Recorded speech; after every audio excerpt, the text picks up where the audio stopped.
Responsibility. That's the first mark of a man. Not the beard, not the muscles, not the age. Responsibility. The moment you stop blaming, the moment you stop waiting for someone else to fix your problems, that's the moment you begin to step into real manhood. Because let's be honest, anyone can complain. Anyone can point fingers at the economy, at the government, at their family, at their past.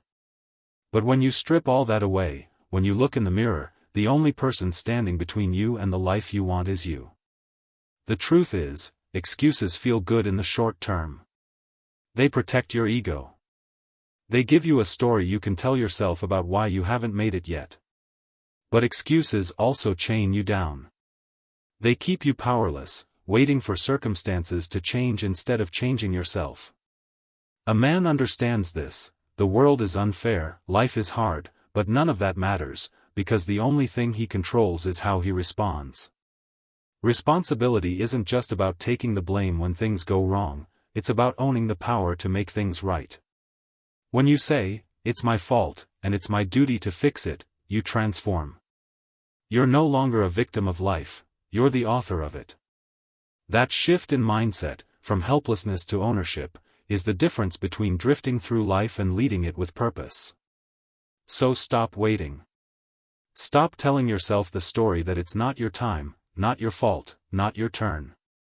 Be a man who accepts responsibility fully and unapologetically, because that's the foundation of everything else: discipline, strength, legacy.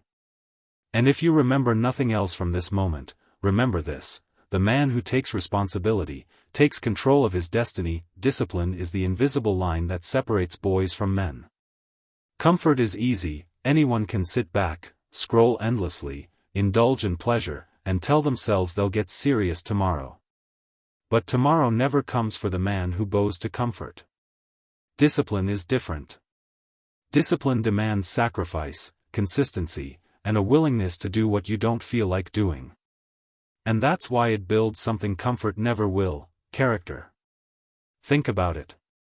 Every time you choose comfort, you get weaker, even if you don't see it right away.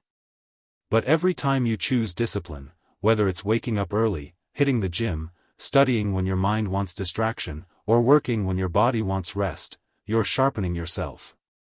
You're training your mind to obey your purpose, not your emotions. That's where true strength begins. A man without discipline is a prisoner to his desires. He is controlled by laziness, by fear, by temptation. But a man with discipline is free. He doesn't need motivation, he doesn't need applause, he has a code he lives by. And the beauty of discipline is that it compounds. The little choices you make every day stack up. One disciplined act today becomes a disciplined life tomorrow. That's how legacies are built, not by one grand moment, but by 1,000 small acts of self-control. Discipline isn't punishment. It's the highest form of self-respect. It says, "I am worthy of living at my full potential, and I refuse to settle for less." And when you live with discipline, you become someone others can count on, someone unshakable.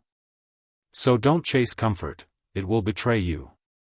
Chase discipline, because discipline will make you the man you're meant to be.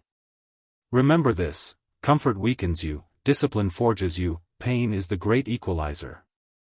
It comes for all of us, no matter how rich, how strong, or how careful we are. Most people spend their lives running from it, numbing it, pretending it doesn't exist. But here's the truth: pain isn't a curse, it's a forge. It's the fire that either consumes you or shapes you. And the difference lies in whether you resist it or embrace it.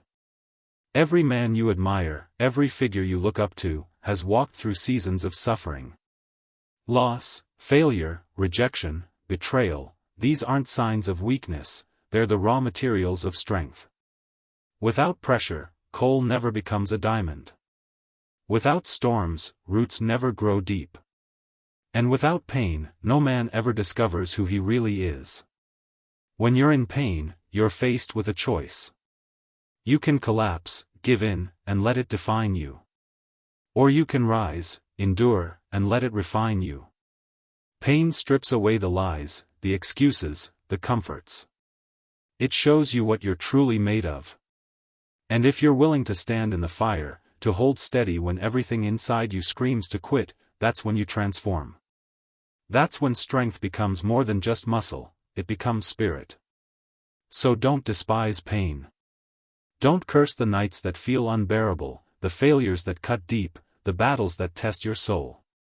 Those moments are gifts in disguise, shaping you into a man who cannot be broken.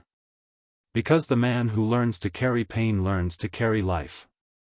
Remember this, pain will visit you whether you want it or not. But growth is optional. Be the man who chooses to grow. A man who lives only for himself lives small.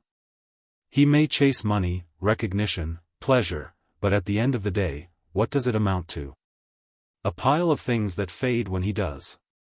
Real manhood begins when you stand for something greater than yourself.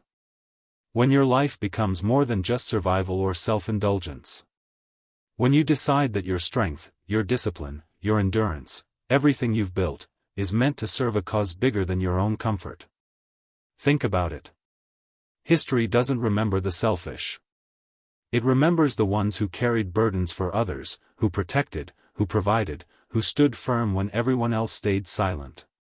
To stand for something greater is to live with a compass, a set of values that guide you when the world tries to pull you in every direction. And when you live this way, you stop being easily shaken. You're no longer tossed around by every setback, every temptation, every opinion, because you're anchored in something solid.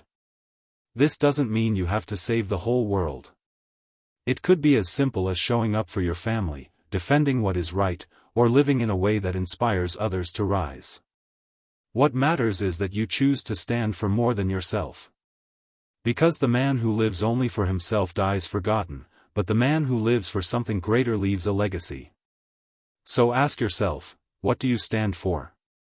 What values will you refuse to compromise on? What cause will you carry even when it costs you? Be the man who answers those questions with courage. Because at the end of the day, manhood isn't about what you take from the world, it's about what you give back.